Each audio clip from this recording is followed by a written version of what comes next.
On the Talkback Show, on the radio, or whatever audiovisual device you choose to use. Welcome to the GBC podcast, where we talk about the Packers and our hometown of Green Bay.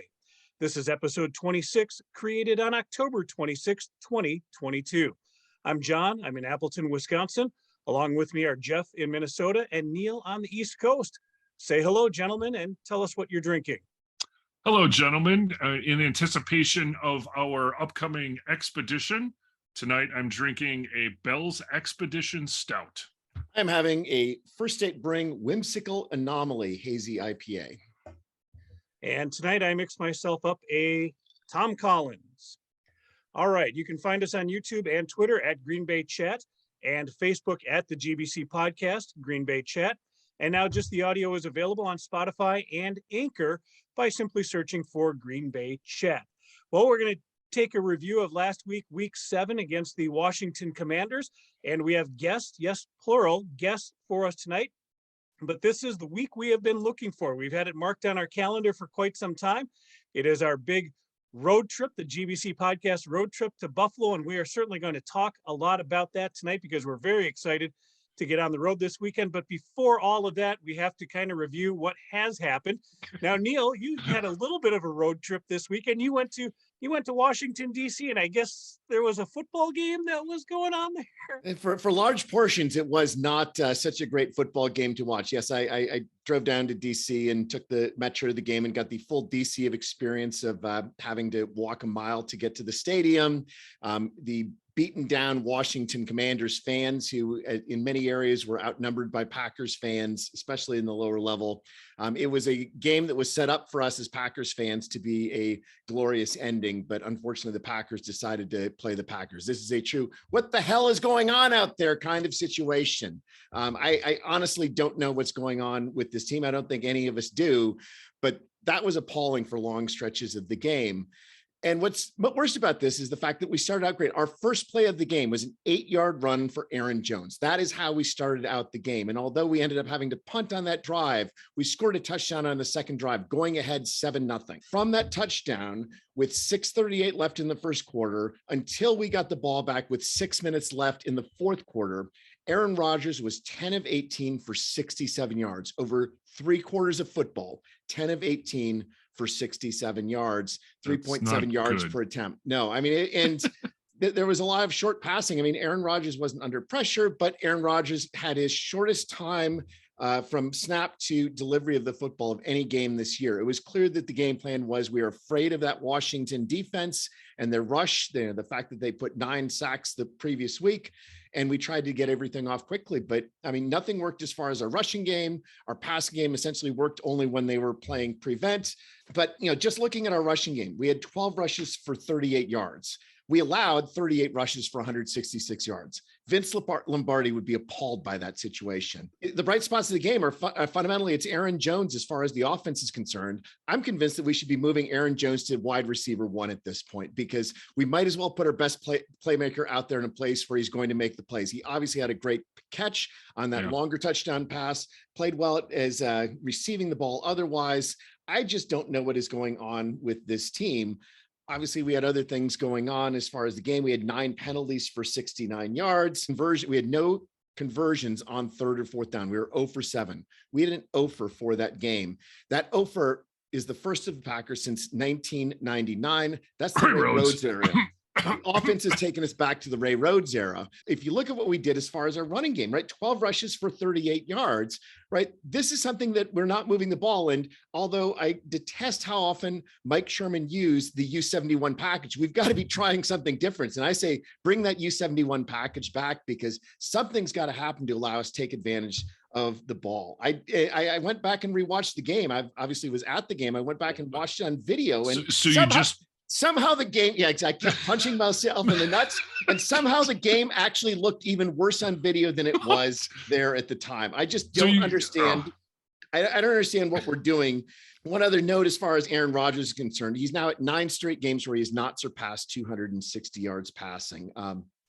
That is a stretch of, it's not futility, but it's certainly not a stretch of Aaron Rodgers being a great quarterback. And I don't know what we're going to be able to do as far as this team is concerned. I've got other thoughts, but you tell me what you're thinking as far as seeing the game on TV. If it was worse on TV than in person, then you know what we suffered through.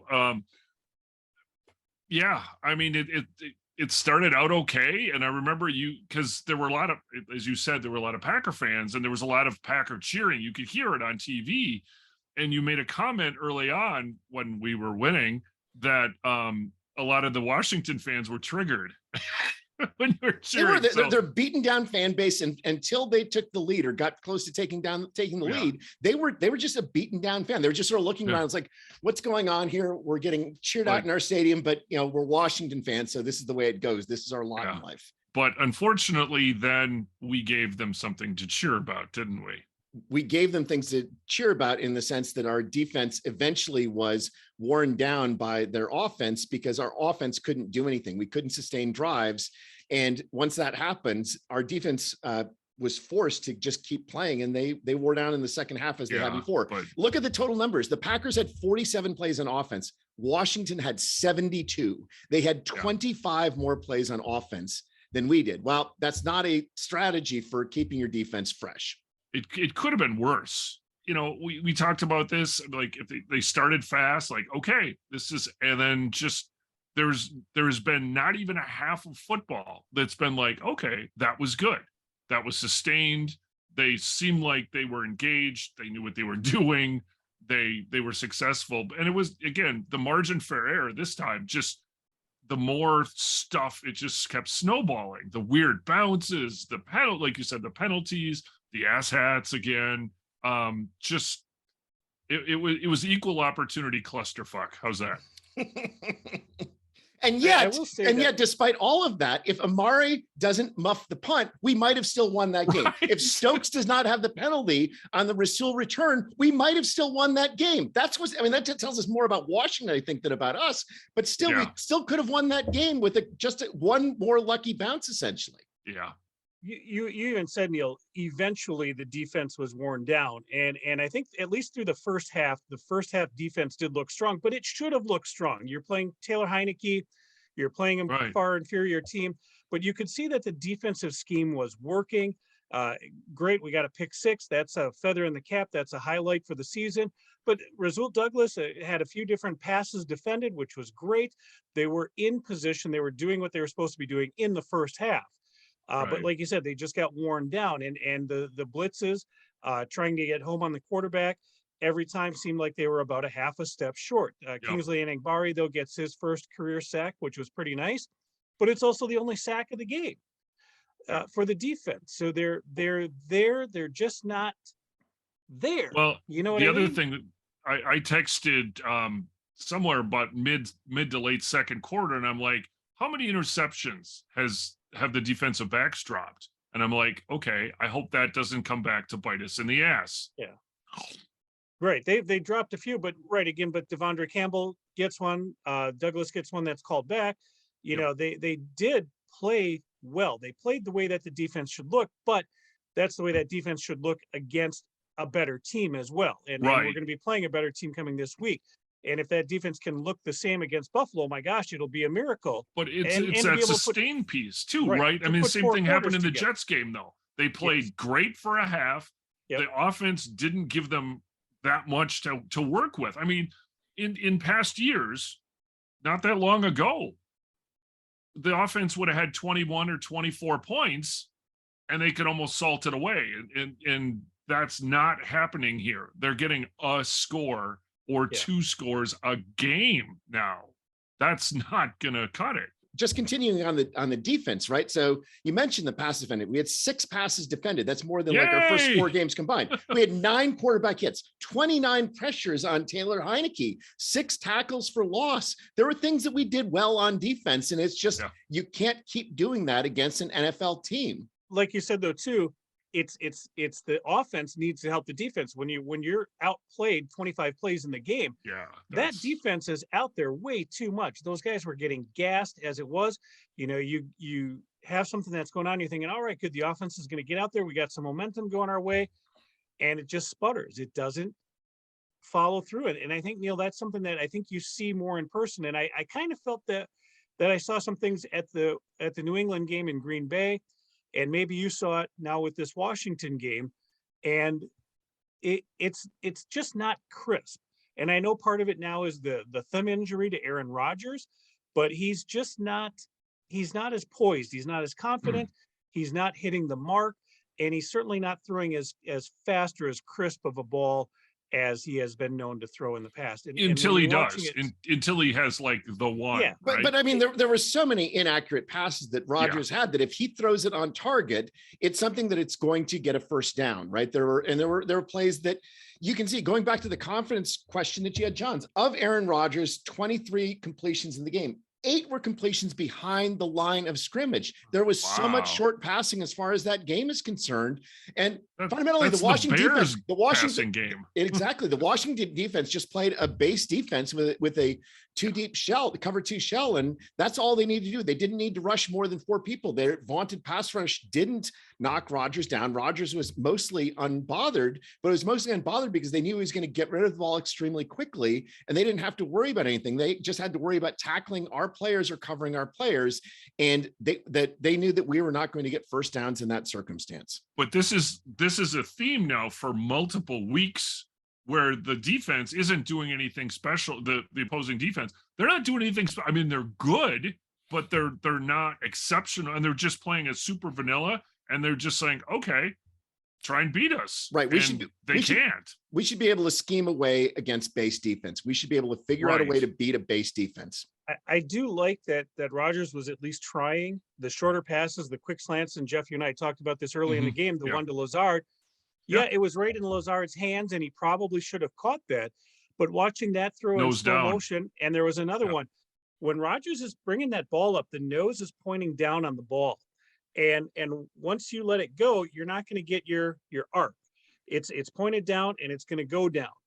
And the ball is there. It's a tight spiral. It was in his hands, but there's a different angle in how that ball comes in and how that receiver is expecting it. And it was just one of those games, and call it the yips or whatever you want to call it.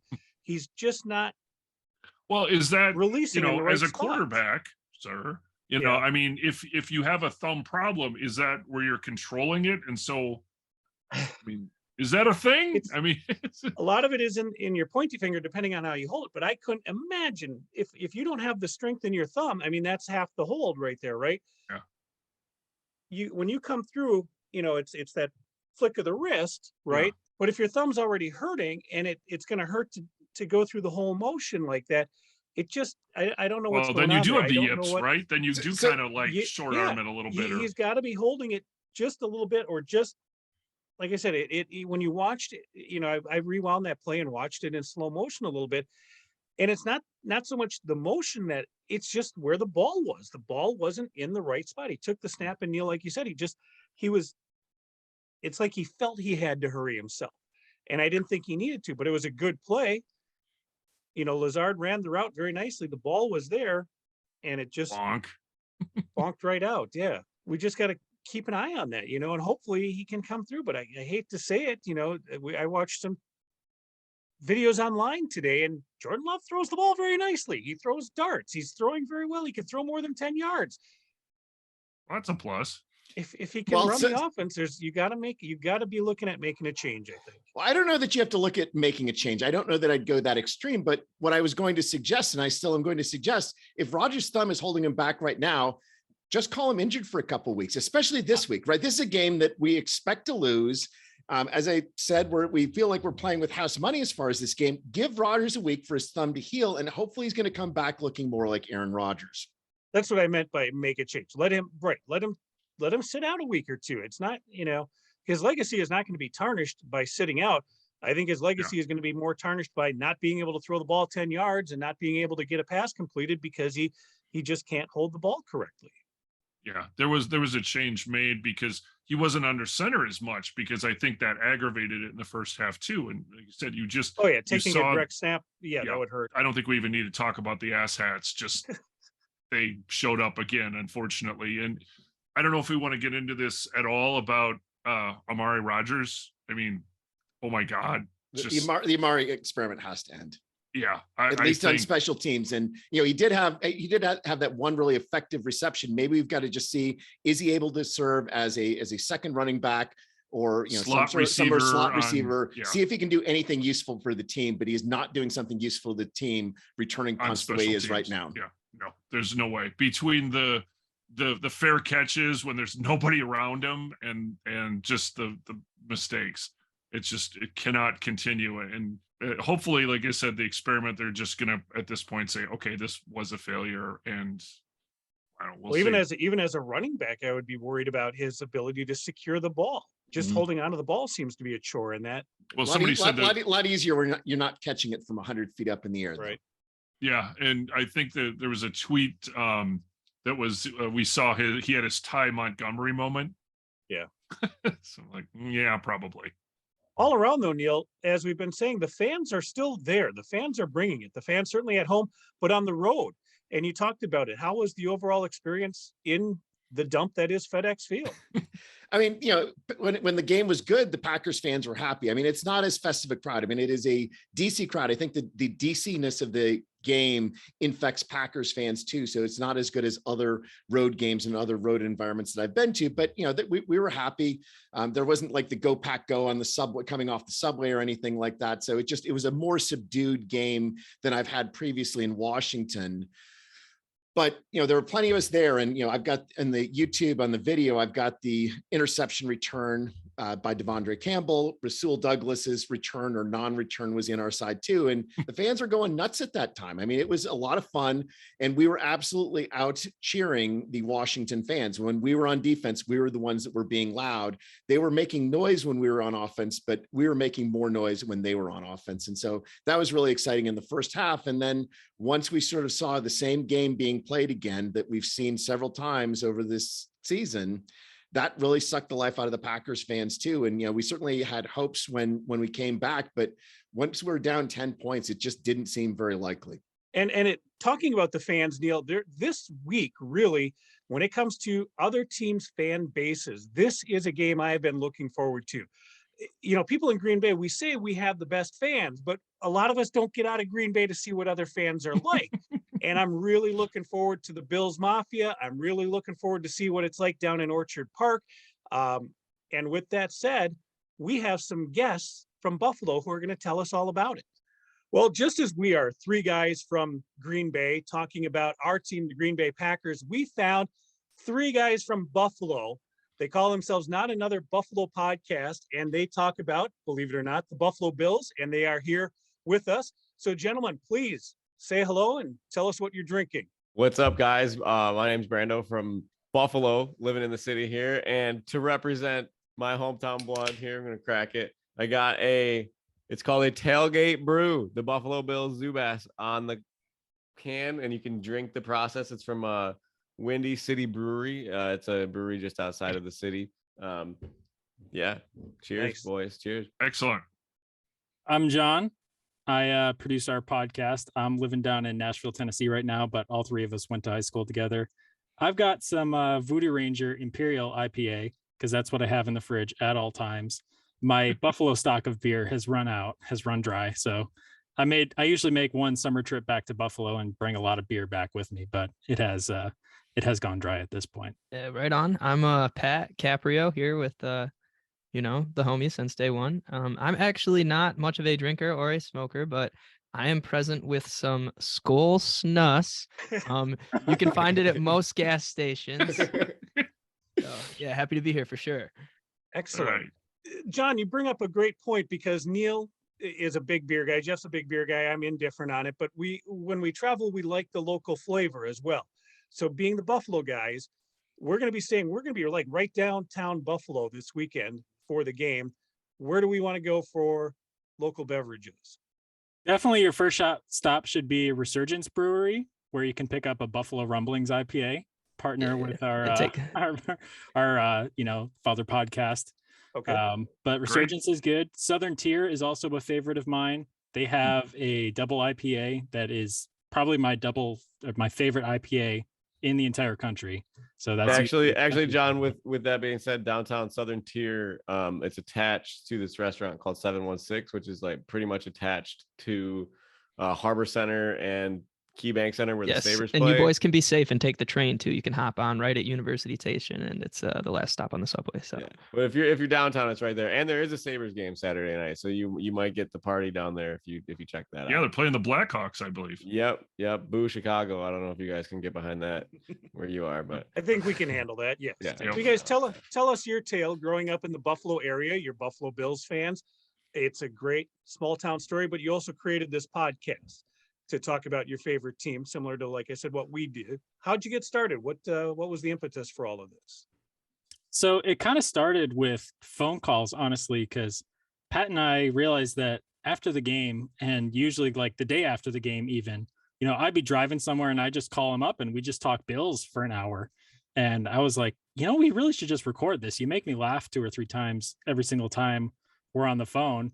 And then we roped Brando into it because he kind of levels us out, and we talk just as much Bills with him, and we just kind of ran with it and did it for about a month. And then Buffalo Rumblings reached out to us and was like, "Hey, we would love if you joined our group of podcasts." And that's kind of where we were gifted a huge audience from, because when we first started, we had like 15 people, all family members listening to it, and so.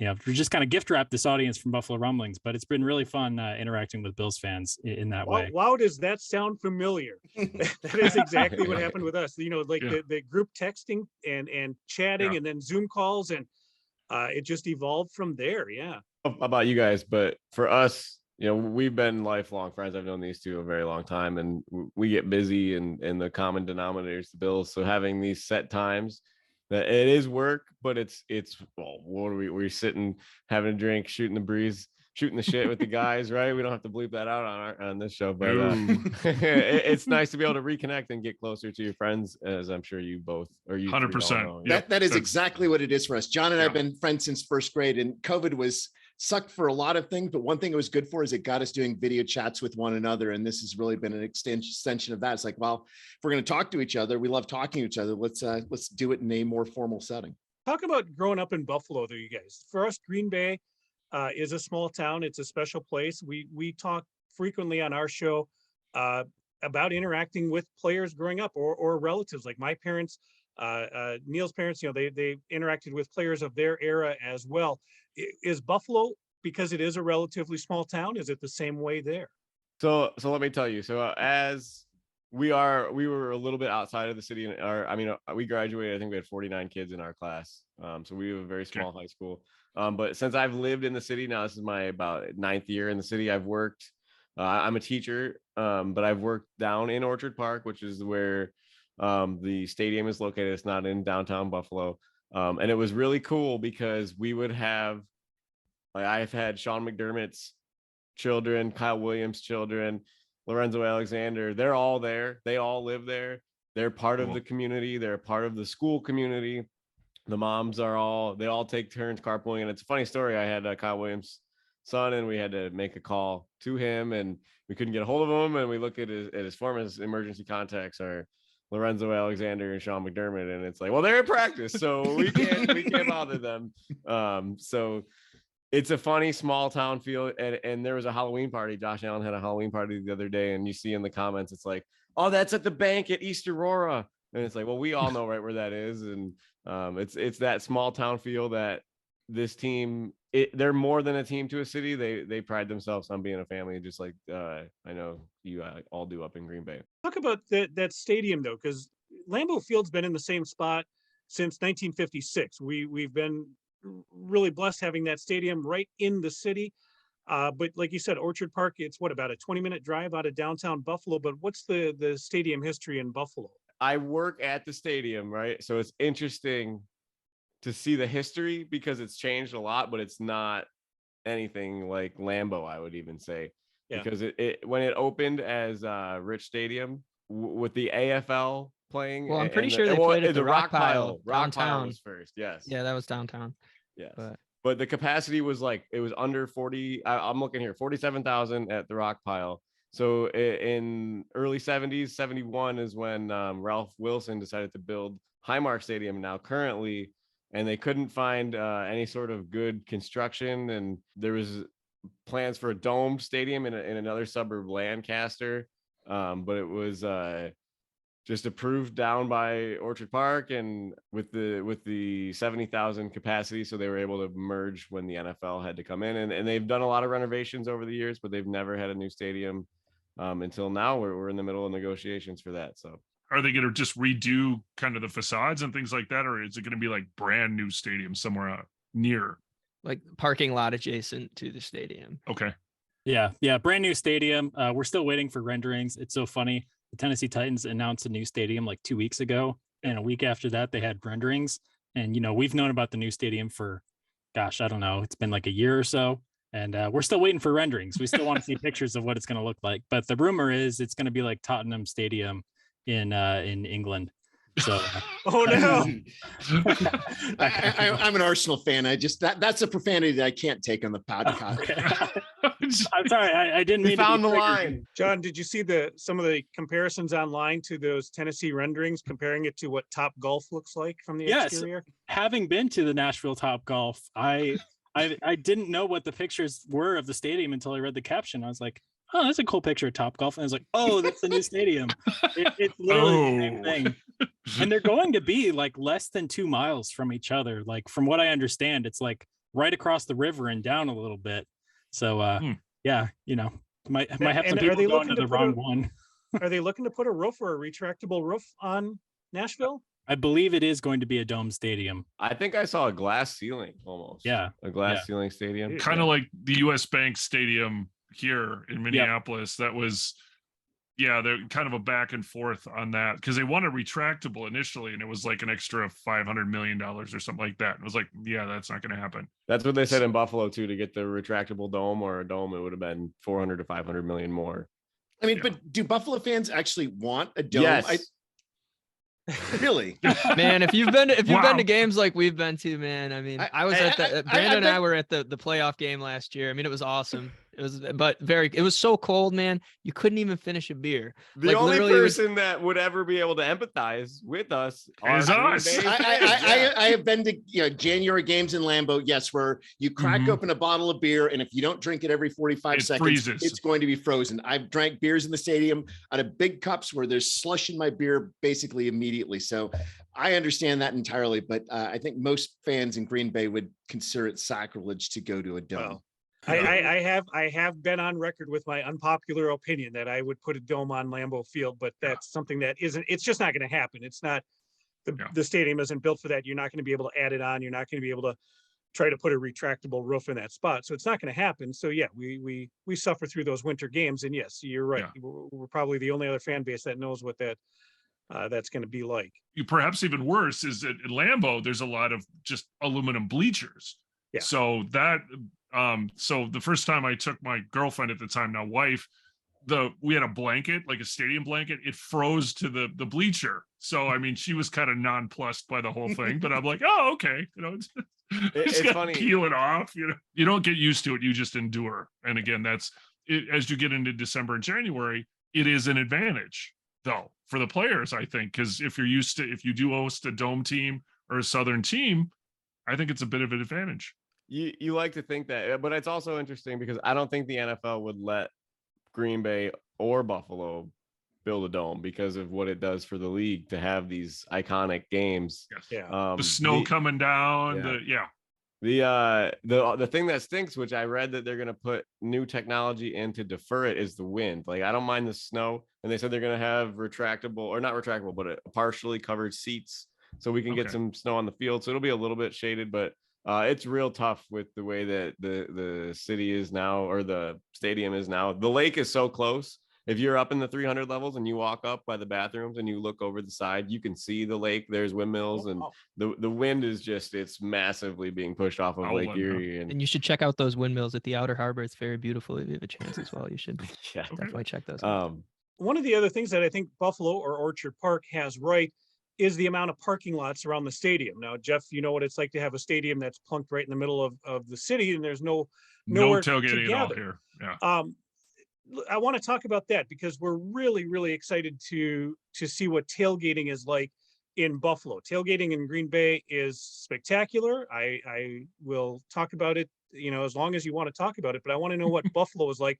talk about that Bills Mafia and what we can expect coming down to Orchard Park and what's happening. So it's cool. Yeah, Brandon, you go first on this one. Each lot is like its own town, right? If you look at any of these big cities, well, you got like Manhattan and the Bronx or whatever, and in Bill's Tailgate life, you have the camper lot where people will park their campers and stay all weekend, and then you have the college lot, which is ECC across the street, and then you have the main lots in the campus of the stadium, and then you have the private lots where people rent out their houses, where most of these houses that you can kind of just park in their yards, or a lot of them have bought land to open up, and that's where the fun stuff happens.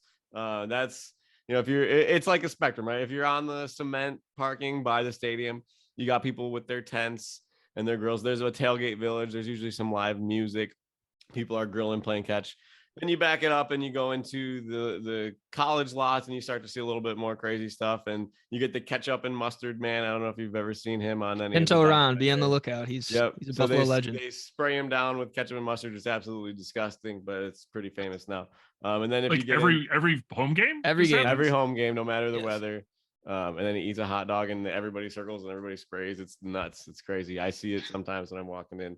But then you go to the private lots and each fan has one that they like to go to. Everybody has their house. I had the one that I like to go to. It opens up into a big straight off the street, and they charge whatever it is, 20, 30, 40 bucks for parking, and you go back there and you don't know what's happening back there. So but it's a different level of excitement depending on what you want. Now I did hear about the RV lot. They said the RV lot party is actually going to start on Saturday, which is good. But now being a Sunday night game though, Green Bay, our parking lots open up 4 hours before kickoff. What's the standard there? The private lots can open whenever they want. So the lots for the stadium, I want to say open 6 hours before kickoff. That's just the ones right attached. But the ones, there will be people out. I mean, even for the 1 o'clock games, it's the sun is not risen yet, and there's lines to get in and get set up. And it's not a ton of people, but they start to filter and filter and filter. So people will probably be going all day Sunday, which could get dangerous for Bills Mafia. To eat their food, eat the tailgate. Don't let all the excuse me, as I burp my beer. Don't let all that beer sit on an empty stomach, and pace yourself because it'll be a long night. But it's an all-day event. I love the dedication to professionalism in drinking that you have in Buffalo, very much like you have professionalism in drinking in Wisconsin. Yep. And I think it doesn't really matter where you go either. I mean, I've been on like RV / like party bus trips to the stadium, and I've been parked at ECC and walked, 3/4 of a mile to the stadium. And regardless how you get there, wherever you set up, you will have a good time and you'll meet, a wide array of people. So are you, Pat, are you volunteering to tour guide for us on Saturday and Sunday? Brandon works for the team. I mean, I went to the first 2 games, but I don't know if I got the funds to go to this next one, Okay. but he'll be there. So I work in the guest service department. I push wheelchairs at the gates at the stadium. So I know you might have a couple of years of fan experience on us. So if you happen to have any sore knees or sore legs, you might want to limp a little bit on the way into your stadium. Oh, dude, I have a sore leg every time I go to the stadium. Pat had a sore leg, so he borrowed a ride in my wheelchair for a little bit, and I could kind of walk around in the stadium with you and give you some directions. But that's my stadium tour for you. But it's always fun to see people that have never been there. A lot of first-time people. Have you ever been to the stadium out here? We're virgins.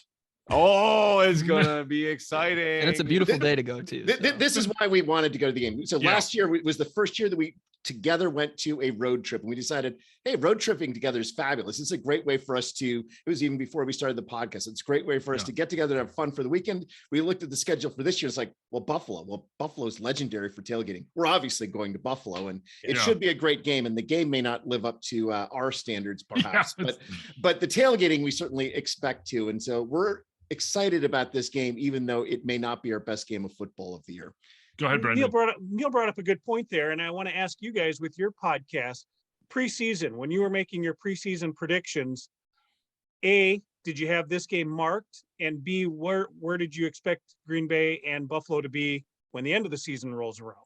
Well, certainly you look at it and it was definitely a circle matchup, because it's Sunday night football, and it was Yep. Sunday night football as soon as the schedule came out. Right before Halloween, too. Right, The exactly. And day that's, before Halloween. Yeah. that's peak fall season in Buffalo. I mean, granted, you could get a snowstorm. We've all gone trick-or-treating in the snow as kids. I'm sure you guys know as well, growing up in Wisconsin, that your Halloween costume has to be layered and insulated. Yeah, you're not it going could to- be you're not going 75 to- degrees, or it could be snow on the ground. You just, Right. you don't know. Yeah. Exactly. But yeah, as far as our opponents, it was right up there. I mean, it's like Kansas City, and then maybe 1B was Green Bay at the start of the season. And obviously stuff's changed a little bit. Sorry, guys. But I've Unfortunately, never seen you pick against the Bills ever, John. So I will say, in the entirety of the podcast, I've never seen John pick the Bills not to cover a spread or win a game. So that's true. Okay. But I did pick the Bills to cover the spread in our recent podcast. So So 10 and a, is it 10 and a half still? Because it moved. It's moved it's to moved 11 to and a half. Is it 11 and a half? Yeah. Yeah. Oh, good Lord. That's a lot to give up. Well, that's all just because of the Bills fans pouring in money into that. Oh, That's yeah. what moved the line. Hopefully ahead. it's not too close. I'd love to see a good game. It is kind of weird to see hopefully a it's guy not like too Aaron close. Rodgers. Yeah, hopefully it's not too close. We're biased, obviously.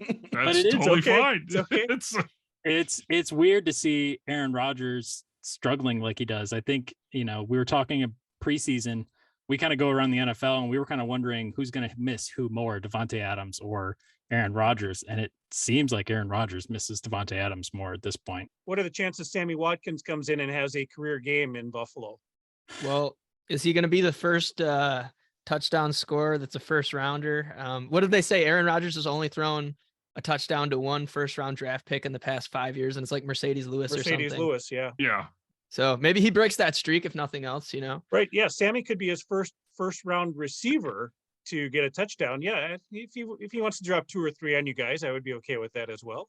So tell me, how does he look? Because when I've watched a little bit, and he looks super Hurt. slow. Super Yeah. slow. Hurt. Like he did in Buffalo for 5 years. Sammy Watkins looks like sort of what we expected, a guy who's been around a couple teams the last few years. And, he's been around not because of his choice. It's been around because, he can serve a purpose, but he's certainly not a star, but he's useful. He's a useful cog. You need some sort of slot receiver, and he's served that when he's not been injured reasonably well. So going back to what John talked about predictions. So we were all exceptionally enthusiastic about Buffalo. All of us picked a Buffalo Green Bay Super Bowl. Some of us picked Buffalo, some of us picked Green Bay, but we are very excited about your team. We love the way they play. We've made comparisons of this year's Buffalo team with the 1996 Packers, our favorite team, the 96 Packers being the team that was #1 scoring offense and the #1 scoring defense in the NFL. We think Buffalo has that potential, and we have nothing against Buffalo fans. We see them as a smaller, a larger version than Green Bay, essentially. Other than Sunday, we're enthusiastic for your team. I have a Sure. question for you guys. When you look at Josh Allen, do you blend Rodgers and Favre together? Because it looks like Brett Favre with legs with Josh Allen, but with the brain of Aaron Rodgers, but these crazy throws. So what do you think when you've been, I don't want to take offense, spoiled with that nice I think quarterback Allen is play. a lot more disciplined. He's certainly a lot Yeah. more disciplined than Favre was. Favre, pulled so much out of his ass that you never knew what was going to happen. And fortunately, he had a horseshoe sticking up there as well, so it all worked out for him.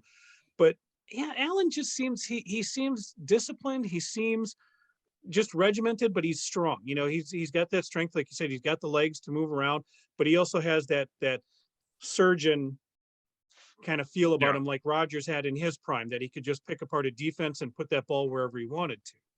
Yeah, I think the fact that the Favre NFL record for interceptions, no one's breaking that. that is. But I don't care. He was way more fun to watch. Than Oh, Rodgers exactly. Anyway. But Going back to Josh Allen though. So Josh Allen is your leading rusher. Does that concern you? Yeah. Yeah. Oh yeah. If All we the had AJ time. Dillon and Aaron Jones on this team, I think that it would be a lot less. if they stress on us. used them, If they use Right. it. So that's Actually, what damn the question ball. with you guys. You guys have 2 solid backs, but we were just talking about this earlier on our show. The way without Devontae Adams in your offense, the offense has to change. But Aaron Rodgers seems to be throwing the same amount of passes thus through 7 games so far, and they're not changing their game plan really. What What do you think about that? The problem is that they have been forced to change their game plan and that they're throwing it a lot closer to the line of scrimmage. They're not throwing it downfield because they're not getting open. They're doing a lot of really short passes. So, in the game against Washington, Aaron Rodgers only had 6 passes of 10 or more yards. 2 completed. He had 8 of his completions were behind the line of scrimmage. And so there's been a dramatic change as far as the way Aaron Rodgers plays. If you're watching the games, that may not necessarily appear in the stat sheet other than the number of total yards, but it has been a very different game with the Packers offense this year, partly because the receivers are not getting open, partly because the receivers are not always running the right routes. And so there's significant concern as far as the way that we are playing the game. And we're especially concerned by the fact that we're not running the ball as much as we should be running it. But even when we're running it, we're ineffective as far as running the ball. Our rushing average against Washington was like 3.2 yards per attempt.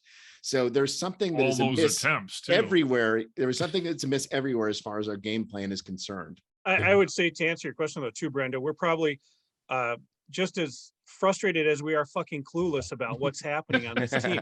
It is not living up to what it should be, and it's bothersome. I will be honest with you. The fans are very bothered by it, and this was a marquee matchup. This Sunday night should have been in a lot of, especially Packer fans' brains, it should have been that Super Bowl precursor. And now, Green Bay is hoping to not look like clowns as they go to 3 and 5. Get their ass handed to them. I mean, we've played some really, really shitty quarterbacks and rookie quarterbacks and quarterbacks with just frankly not that much experience.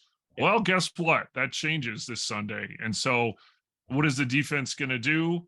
Who knows? I mean, it could be close. They may pull one out of their ass. Who knows? It may be competitive. I hope it's competitive. But this could be like over by the third quarter too. Who do you guys blame? Yes. Just so you guys know too. I mean, Mark Murphy is a Clarence, NY native. He is a Buffalonian, just in case you guys are wondering. Not to say there's an inside job going on. Oh, that's it. We figured it out. Now we know. All right. Well, he was also honored at the Washington game on Sunday as well, because he was on one of the Washington Super Bowl teams, right? Super Bowl 17 team, yeah. 17, yeah. As far as who to blame, in my opinion, it's always got to start from the top. It starts from the top down. And I think this is any time that an administration, a coaching regime, whatever, has gone to shit, it's from the top down. Once they get complacent, once they get to the point where they don't have control or they can't figure things out or the scheme isn't working, it starts from the top. And I think one of the big things too was the both offensive and defensive coordinators turning over. That certainly has hindered it quite a bit as well. But it's from the top. It's scheming. It's getting your team ready to play. But then once they are out on the field, the execution is part of it as well. I think that we've seen, we talked extensively about it earlier, that Rodgers just is not sharp. If you get to be in the stadium, Brendo, during the game, you'll see it. It's not like everything is wrong. It's just off. And it's not off by a lot, but it's off by enough that it's not going to fly in a professional football game. It looks like it's a grind. I think it's part of that. The other thing though, too, especially the last couple games too, we talked a little bit about scheming, but the other piece is that it's so, Rodgers said, we need to simplify. It just seems like it may be simplified. It may be complicated, but it's the same thing throughout what seems like the entire game. Whereas the Jets made an adjustment and kicked their ass in the second half. The same thing happened with Washington. It's like suddenly what's not working for the opposing team in the first half, they make changes on the fly. It's working in the second half. Green Bay, you don't see anything anywhere near that clear. It's just every once in a while that, Rodgers made a really good play again, or he made one of his trademark throws or whatever. There's not that consistency. Then, so we call, and it's, the offense, defense, and then the special teams. We don't call special teams. We call them the ass hats. I thought you guys love Mason Crosby, though. Crosby's fine. Crosby's fine. It's just, because Marquez, last year. I mean, so it was actually the game against Cincinnati last year where Crosby did miss 3 field goals that could have iced the game, and that was it. But in the game against Washington, right? Amari Rodgers just muffs a punt and gives him the ball at the 5 or 10 yard line. 10 yard line, yeah, and it's just constantly it's the asshats being asshats. And it's just, it feels like a guillotine over us that at some point the asshats are going to kill us. And because they've been historically over the last 3-4 years, they've been in the bottom third for special teams. And that's why, they brought in a new coach and they're trying everything possible. And it's just, now it's like bad execution or bad luck.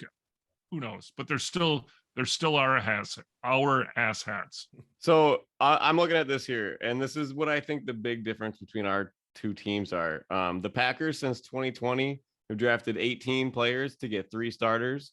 And I don't have the number for the Bills, but I could tell you it's definitely more than 3. And we have multiple all pros, and we're hitting on 4th round picks. Matt Milano, Gabe Davis, and our Taron Johnson was a 6th rounder, I want to say. And, we hit on our high picks and Jamar Hamlin, and the depth that the draft picks that Brandon Beane has capitalized on has really kind of set this team apart. Whereas, you have Aaron Rodgers on a massive deal, but you're not hitting on the draft picks. So you don't have that depth to support. What do you think about that? The Green Bay defense has 7 first rounders on the starters there. And Neil, we talked about this as well. I don't know if that's where you're headed here, but that's exactly where I was going. Yeah. It's not that we don't have the personnel on defense. Yeah. Because we've always heard the thing about the wide receivers, right?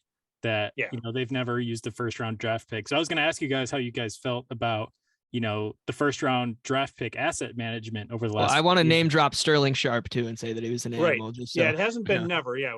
James Lofton, so on. Yeah. Oh, we've had a few, last but 5 years recently. Right. I would say it's been frustrating there as well because, the fans, that's what they clamor for. But there have been good wide receivers that have come out at positions where we could have drafted them. And, the big one this week is in 2019, in the 3rd round draft, which the 3rd round has been a disaster for us basically over the entire last decade. We drafted Jay Sternberger, a tight end that you have almost certainly never heard of, with the 73rd pick of the draft. So he didn't really do anything. The 74th pick of the draft was Terry McLaurin, who is the star of the Washington team. And so killed us last week. And so Jace tweeted out, "I can't believe the Packers didn't draft McLaurin."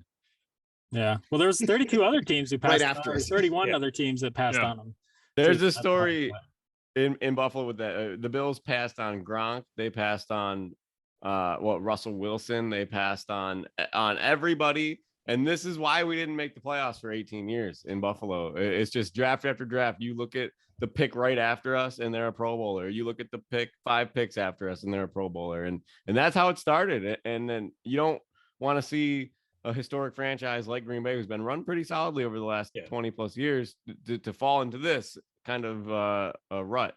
Well, I think they did address receivers. It's unfortunate, so Christian Watson is injured. Romeo Dobbs being a rookie. It is Dobbs, by the way. It is, because I kept saying I wanted to make a Doobs joke so many times. I told John about this. I wanted to be like Romeo Doobs is going to get smoked. I was going to fact check you on that, Pat. Yes, it is Dobbs. Right. The youth at receiver is fine, but they've got to develop. But the thing is we need someone who can be there, be the number nurture one that right now. Yeah, we just don't have a true number 1 receiver right now. Arguably, we don't even have a number 2 receiver right now. We've got a bunch of number 3 and 4 receivers, and that's right at the core of the problem. They're not getting open, and therefore Rodgers, has to look. Is he going to throw it just short in the hope that he's going to have somebody that at least is going to be open, that he can get it to him, or is he just going to throw it away and or hit him in the hands and they drop it? Well, that was the problem in the last game, is the drops too, but. We had, depending on how you count it, between 5 and 9 drop passes in the game against Washington. You convert a few of those were on 3rd downs, and that makes a big difference as far as the final outcome of the game. And so you put your optimist hat on, and you say, well, you have a few things work out a little bit differently. You don't have the Amari fumble. You have a couple of those conversions made, and we might end up ahead of Washington. But the fact remains that we went 3 quarters without the offense scoring a touchdown in the game against Washington. That tells you there's something fundamentally wrong with the offense right now. But I got to say, like, being in the NFC, you got to feel kind of good about your playoff hopes, right? If you're looking at the there's that. If you're looking at the NFC South right now, you're thinking, okay, there's only one team coming out of that division with a playoff berth, so the wild card spots, and with the NFC West, just beating each other up, they're all around 500 too. So if you guys can get right, like, Rogers has the playoff experience, and But- And Well, the other thing, as far as that's concerned, like Minnesota's 6-1. They are not a 6-1 team. I was They're just all gonna back say five that. as well. So 5-1. Don't Whatever. give them don't give them another victory deal. Come on. 5-1. be that as it may, they are not a one-loss team other than in the record, and they are going to regress to their mean as the season progresses. My family's from Detroit. Let's say go Lions here on this podcast. And today's Jersey day at school, and it was something other. Like I didn't wear a Buffalo jersey. I teach phys ed, so I can wear Bills gear all the time, and I wear my Matt Stafford Bills powder blue jersey that I've had for a decade. I wear it every Thanksgiving. I can't wear it this year because the Bills are actually playing on Thanksgiving for the third year in a row. But I had a student come up to me and he's like, "Why are you wearing that?" And I was like, "Oh, my family's from Detroit." And he's like, "Aaron Rodgers owns the Lions." And I was like, "Yeah, yeah, he does." And I got roasted a lot today by them. But I just, when you have a team like Detroit and the Bears, You got the right? Bears too. I was gonna So, say bear you down can Chicago pencil Bears. just, Right? you really only need to win 6 games elsewhere, right? When you got although Chicago did play a pretty well-rounded game on Monday night, they Well, looked pretty good, and In a Yeah, rainstorm. against New and England. hopefully after this Sunday night game, we can get the ship righted by going to Detroit the following week. Yep.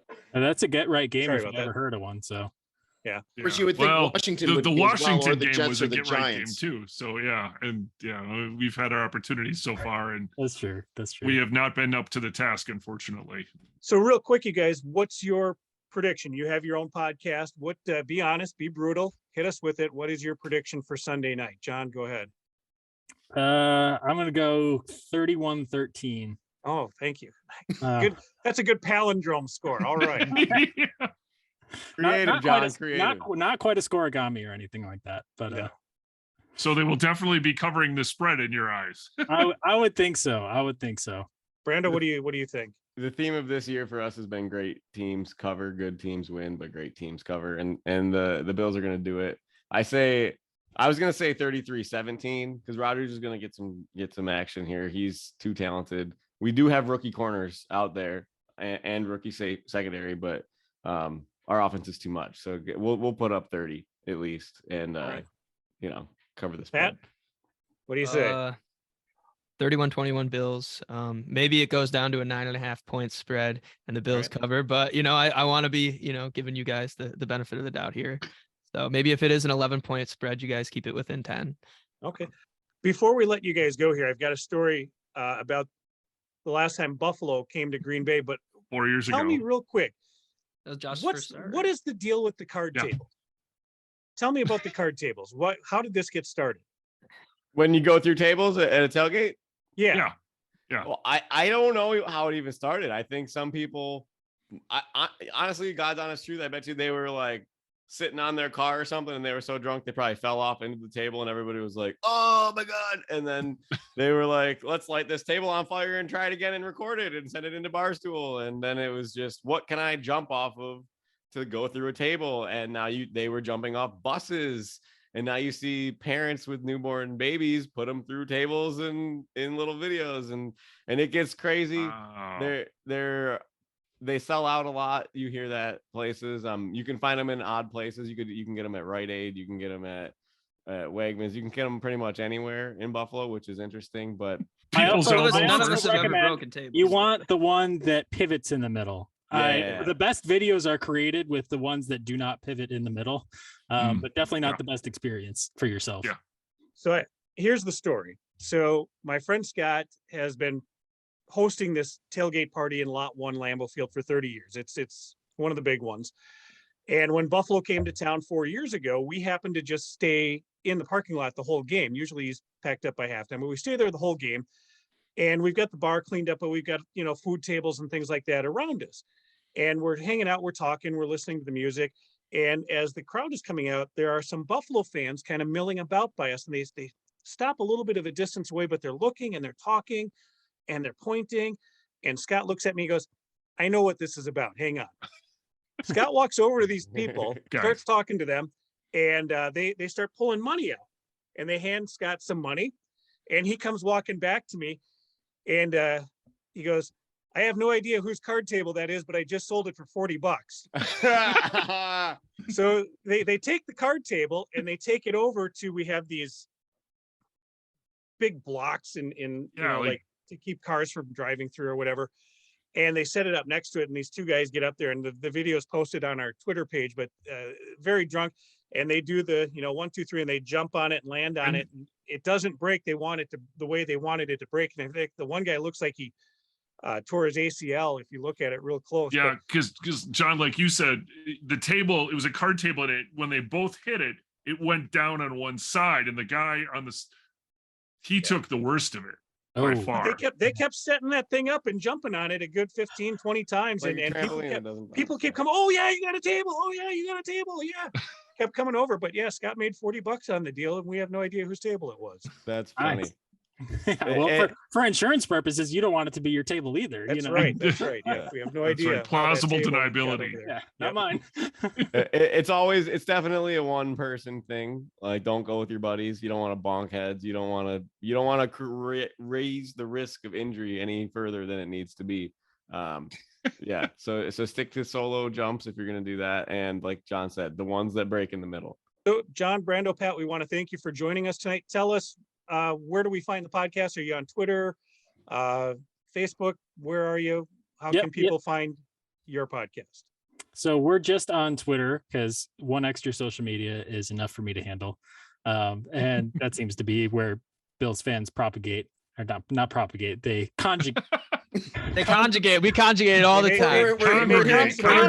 We're hearing a lot of fucking, and so what is happening over here? Goes on in the Bills parking lot. I'm told too. So, but yeah, so we're on Twitter at Not Buff Podcast is our handle, because Not Another Buffalo Podcast is too long for Twitter, unfortunately. So at Not Buff Podcast, and then we've got a link in our bio that has links to everything like that, the podcast. And the name of the podcast that we're on is Buffalo Rumblings, and so we're a show on there. We release twice a week on Wednesdays and Fridays. And it's NABP all caps if you're looking for it in the slew of podcasts. And anywhere that we definitely have to stop on Saturday. I know you mentioned a couple places earlier. What's a not miss downtown Buffalo venue? Pearl Street's pretty good. Pearl Street or Duff's, right? At pretty much any of the non-chain pizza places for wings. I mean, Duff's and Anchor Bar are nice, but this place called Elmo's is really good. Mr. Good Bar. Barbell is good. It's in East Aurora. It's just south of Orchard Park. That's probably the consensus. If you ask a lot of people, yeah. Okay. They have them in the North Towns and in the South Towns, so above the city. But yeah, there's like Southern Tier. You know, Sabres games on. It'll be busy. But any of the breweries all around there, Riverworks is cool. It's right by Riverworks, Ironworks. Yeah, Riverworks, Ironworks, right on the Buffalo River where the Lake Erie Harbor is. And you're supposed to have some beautiful weather this weekend, from what I see on here. At least Saturday will be sunny and 60, and Sunday will be partly sunny and 60. So go out and check it out. The trees look really cool out here right now, and check out the breweries by the water and check it all out. Have fun. You should Wilkeson Point State Park is also pretty cool. All right, gentlemen, thank you for joining us. All right, thank you for having us. Thanks for having us. Yeah, all right, thanks, guys. Thanks. Great guests. We look forward to our time in Buffalo this weekend. Hopefully we meet up with one of those guys. But we ran long on the show. We need to wrap things up. Neil, you want to talk about the game, though? What do you got? We obviously are somewhat pessimistic as far as the game is concerned. Buffalo's got the #1 offense as far as yards per game. They've got the #1 defense as far as yards per game. But one thing that you might not know, the Packers have the #1 defense in passing yards per game at only 169 yards per game. Josh Allen may be a little bit different than the Heineke's, Fields, Zappies, and Jones, and the Buffalo rushing yards per game is only 16th. So we can hope that they go pass happy. We can hope that our defense rises to that next level. This sounds like a terrible strategy overall, but I think that's the only thing that we have to hang our hats on as far as the game is concerned. They do have the #1 rushing defense in the league, so we're going to have to throw the ball too. It's going to be a tough game, but this maybe is the time that our secondary has their opportunity to shine. That's what I'm going to hope for. I'm not entirely optimistic, but let's hope. Two other bad stats for the Packers. The Packers are 0-6 all time in Buffalo. They have never won a game in Buffalo. And Sean McDermott is 5-0 coming off the bye. So we've got a couple of other headwinds that are a bit more random, but let's just have a great time. It's going to be a fun weekend. I think Yep. we're going to have fun. That's for sure. The game may not live up to the hype that we were hoping that it would, but another road trip for us will be good. Jeff, what do you got looking forward to this weekend? I think just the experience. I was talking to a coworker, and kind of like, the Packers. Just do I really want to watch them get their ass kicked? And he had a great perspective. He's just like, you know what? It's just you get to experience a new stadium, new fans, things like that. Just like, yeah, that's why we, it was kind of refocused a little bit, right? That's what we want to do. Experience something new. We just had some great guests on. Seemed like really fun guys. Hope maybe meet up with Brando for a drink this weekend. Who knows? But just that's what this is about. As my wife said too. Just you get to hang out with your friends. Oh, by the way, there's a football game. That's a plus. But just enjoy hanging out with your friends and stay out of jail. That would be a plus. But be a plus, yeah. I'm not jumping on any tables. Let me just state that straight Yeah, out. no, I am not that's doing that. when they were talking about. Yeah, it was just like offline. We were talking about table. Yeah, I'm not jumping on. I'm not breaking any tables. No. And who knows? And who knows? Maybe we'll see some dildos on the field too. So. We are not. I was Patriots, thinking about bringing that up. Talk about that. God dang it! God, that's all right. Yes, because but I think that's only like a New England thing, right? When they play New England. But oh my God, it's just like that is, yeah. Well, maybe they have to. Maybe they have to come up with a new tradition for the Packers. So let's hope we see some Buffalo creativity this weekend. That's your challenge, Buffalo fans.